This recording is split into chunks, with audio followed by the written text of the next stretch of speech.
Head back into the film room with our very own QB, Matt Sims. Matty, let's take a closer look at the Peach Bowl performance. Quinn Ewers, ever since Isaiah Bond went down with the injury, their go-to guy on the outside, they've been searching for an emerging wide receiver. The Houston transfer, Matthew Golden, has come up time and time again, including in today's game. He is Mr. Reliable for this offense, and when they need that go-to completion in clutch situations, they are going to Golden consistently throughout this game, and we're going to continue to see that, right? Especially, too, with just the questions of the injury, and also, too, just the fact that they weren't able to get Gunnar Helm involved in the game plan as early as we would like them to see.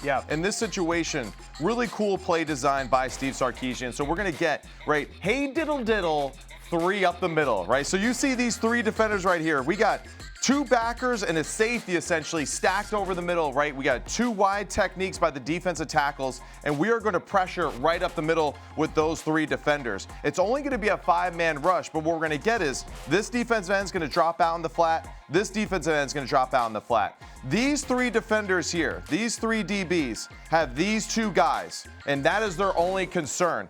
A cool design here by Sark, right? We're going to get a quick inside release, press vertical, and then post. And then we're going to get like an off-the-ball corner route. And really what we have here in this situation, this guy is man-to-man with the receiver off the ball. And then these 2 guys are essentially playing the guy that's on the ball right here. And their job is just to make sure to not let him get over the top or to win in a one-on-one situation with this pressure look. I love this concept, too, by Sarkisian. He does a great job of protecting, right, with 6 men at the line of scrimmage, right, and even 7-2 with the tight end. Quinn Ewers does a great job. You see how he is looking here, right, a little bit more aggressively over at this side of the field. This makes Simmons overplay this a little bit more, trying to look towards that sideline to break on this bench route. But what I love about it is this bench and go. It really, I got too many arrows there going. But we got this little bench and go. He has to respect this out, and as soon as he respects it, he puts his foot in the ground and then presses vertical for that touchdown. And Quinn Ewers does a great job of just being patient, sees that safety is flat-footed on the back end, and then throws a nice just touch throw over the top. And you can see he was so open, he just wanted to make sure that he gave his guy an opportunity in this situation. But you see Quinn overplays this corner. You can see again just how aggressive he is looking over here to this sideline. That makes Shamari Simmons break to that sideline a little bit more aggressively than probably he would like, knowing that he has safety help right in the middle of the field, and then quickly resets, gets that football up and down for the touchdown there. 4th and 13 are 2 numbers that are going to live in infamy in Arizona State fans' lore. No doubt. Because that was kind of devastating there. Later on in overtime, though, after Arizona State scored first, Texas needed to answer.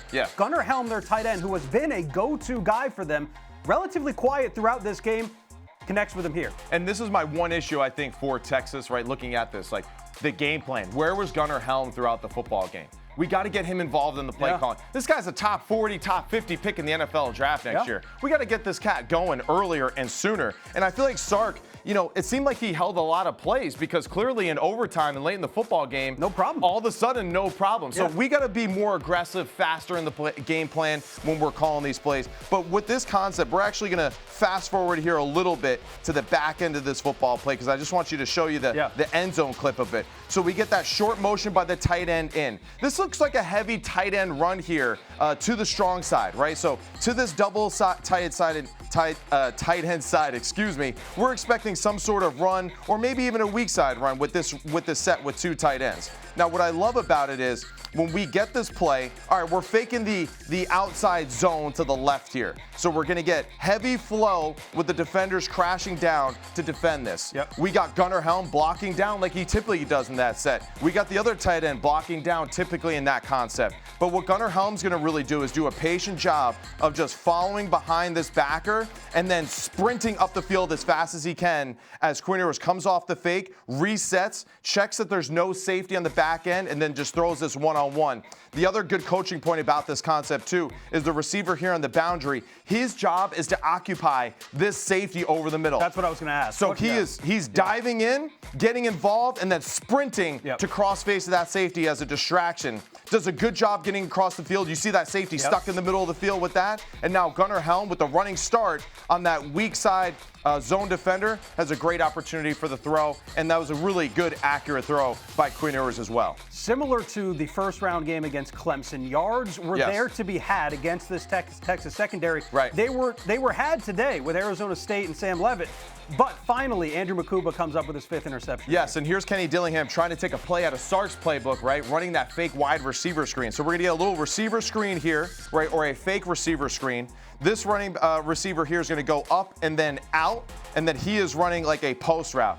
Typically, this concept is better versus zone, right? Or when you're playing man coverage closer to the line of scrimmage on the same level. Since both guys are playing off the ball, right, we're going to see how this receiver runs immediately to the flat. Well, now Makuba has leverage over this receiver, and he does a great job of playing up the field and patient. As he plays up the field, he gets his eyes back to the quarterback and plays the ball. The receiver in this situation, young receivers at home, press vertical, attack the outside shoulder, make him give ground more, and then break out to the sideline to give your guy an opportunity in this one. But since he went to the flat too quickly and right away, Makuba does a great job of anticipating the concept and getting the interception to win the football game. So Texas gets the massive win in the quarterfinals. They now get to head back home to their home state play in the Cotton Bowl Yes, sir. against Ohio State. Thank you, Maddie. Thank you, sir.